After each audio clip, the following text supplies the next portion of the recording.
পাকা কাঁঠালের সিজন কিন্তু অলরেডি চলে এসেছে। কিন্তু পাকা কাঁঠালের চেয়ে আমার কাছে কাঁচা কাঁঠাল বা এঁচোড় খেতে খুবই ভালো লাগে। আর দেখতেই পাচ্ছেন এই যে একটা কাঁঠাল নিয়ে আসা হয়েছে। আর এই কাঁঠালটা অ্যাকচুয়ালি একজন গিফট করেছে। যাই হোক। তো কাঁঠালটা ১ দিন বা ১.৫ দিন আগে পাড়া হয়েছে। ২ দিন পরে আমার কাছে পৌঁছেছে। এজন্য একটু লালচে কালার চলে এসেছে। বাট এই কাঁঠালটা কিন্তু সম্পূর্ণরূপে পাকেনি। তো কাঁঠালটা আমি আমার বাড়ির হেল্পিং হ্যান্ড এর সাহায্যে কাটিয়ে নিয়েছি। আর কাঁঠাল কাটতে গেলে অবশ্যই হাতে একটু সরিষার তেল মাখিয়ে নেবেন। তাহলে দেখবেন কাটতে সুবিধা হবে। অথবা আপনারা যদি কষ একেবারে এভয়েড করতে চান তাহলে কিন্তু হাতে গ্লাভসও পরে নিতে পারেন। তো কাঁঠালটা কাটতেই জাস্ট একটু অসুবিধা, একটু কষ হয়।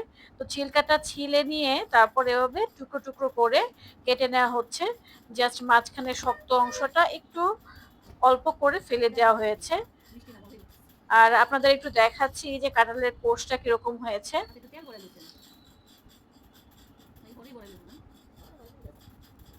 দেখতেই পাচ্ছেন এটা কিন্তু দেখতে মনে হচ্ছে একেবারে পেকে গেছে। বাট আমি মুখে দিয়ে দেখেছি এটা ওরকম পাকেনি। মানে যে পাকা একটা স্বাদ মিষ্টি ভাব ওইগুলো কিছুই না, একটা সবজির মতোই ছিল। তো যাই হোক, আপনারা যারা কাঁচা কাঁঠাল লাভার আছেন বা এঁচোড় লাভার আছেন এখনো কিন্তু সময় আছে। চাইলেই আপনারা কিন্তু কাঁচা কাঁঠালটা এনে এভাবে কেটে সংরক্ষণ করতে পারেন।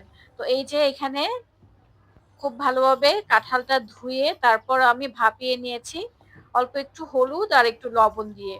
তো আপনারা কিন্তু এই মুহূর্তে যদি সংরক্ষণ করতে চান জাস্ট ঠান্ডা করে ডিপে সংরক্ষণ করবেন। তো কাঁঠালটা রান্না করার জন্য চলে এসেছি। হাঁড়িতে জাস্ট তেল গরম করে পেঁয়াজটা কিছুক্ষণ ভেজে নিয়ে সাথে কিছু গরম মসলা এড করে দিয়েছি।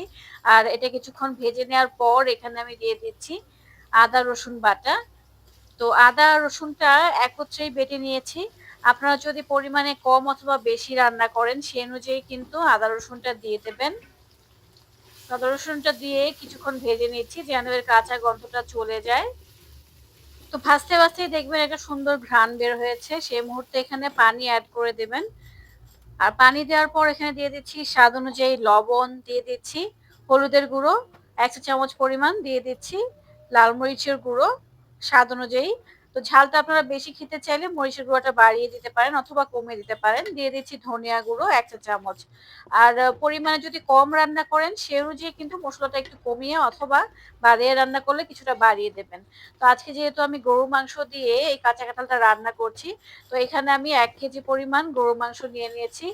আর নরমালি আপনারা যদি কাঁচা কাঁঠালটা গরুর মাংস দিয়ে রান্না করেন একটু চর্বিটা বেশি নেওয়ার চেষ্টা করবেন। তাহলে কিন্তু খেতে আরো অনেক টেস্টি হয়। তো মাংসটা আমি খুব ভালোভাবে কষিয়ে নিয়েছি অনেকটা সময় ধরে। এখন ভাপিয়ে নেওয়া কাঁচা কাঁঠালটা দিয়ে দিচ্ছি। আর সবসময় একটা কথা মনে রাখবেন যে কাঁচা কাঁঠাল কিন্তু সেদ্ধ হতে বেশি সময় নেয় না। খুব দ্রুত কিন্তু সেদ্ধটা হয়ে যায়। তো একেবারে ঝটপট রান্নাটা হয়ে যায়। তো গরুর মাংস দিয়ে রান্না করলে অবশ্যই একেবারে ফুল কুক বা 90% গরুর মাংসটা সেদ্ধ করে নেবেন। কারণ বেশি কিন্তু মাংসের জন্য যদি কাঁচা কাঁঠালটা সিদ্ধ করতে যান তাহলে একেবারে কাঁচা কাঁঠালটা খুলে যাবে বা গলে যাবে। তো যাই হোক, আমি খুব ভালোভাবে মিলিয়ে নিয়েছি মসলার সাথে। এখন এটা কষিয়ে নিচ্ছি ৫ মিনিটের জন্য। ফিরে এলাম ৫ থেকে ৬ মিনিট পর। আর এখন আমি বেশ কিছু আস্ত কাঁচামরিচ দিয়ে দিচ্ছি। এতে করে সুন্দর একটা ফ্লেভার বের হবে। আর অনেক সময় কিন্তু ক্যামেরায় যেই কালারটা আসে সেটা কিন্তু অরিজিনাল কালার আসে না। অরিজিনালি এটা দেখতে আরো খুব সুন্দর লাগছিল। তো যাই হোক, আমি ঢাকনা খুলেও আরো কিছুক্ষণ কষিয়ে নিচ্ছি। আর এখানে আমি কিছু ভিডিও ক্লিপস নেওয়া হয়নি। তো যেটা করেছি সেটা হচ্ছে জাস্ট একটু পানি দিয়ে এটা কিছুক্ষণ জাল করে নিয়েছি প্রায় ১০ থেকে ১৫ মিনিটের মতো। তো এরপর দেখবেন একেবারে মাখা হয়ে আসবে আর তখনই বুঝবেন যে আপনার রান্নাটা কিন্তু হয়ে গেছে। তো ফিরে এলাম প্রায় ১৫ মিনিট পর। আর মাঝখানে অবশ্যই ২ ১ বার নেড়েচেড়ে দিয়েছি। ১৫ মিনিট পরে আমি দিয়ে দিচ্ছি টালা জিরের গুঁড়ো। টালা জিরের গুঁড়োটা অবশ্যই দিবেন। আর নেড়ে চেড়ে এটা মিক্স করে নিচ্ছি। আর এই অবস্থাতেই কিন্তু এখন আমি নামিয়ে নিচ্ছি। আর এটা খেতে একেবারে অসাধারণ হয়েছে আলহামদুলিল্লাহ। আর ভিডিওতে কিন্তু ওই প্রপার কালারটা আসেনি যে কালারটা কিন্তু অরিজিনালি এসেছে। যাই হোক, আশা করি আজকের রেসিপিটা আপনাদের কাছে খুবই ভালো লেগেছে। অবশ্যই ভালো লাগলে একটা লাইক করবেন, শেয়ার করবেন। আজ এ পর্যন্তই। আল্লাহ হাফেজ। আসসালামু আলাইকুম।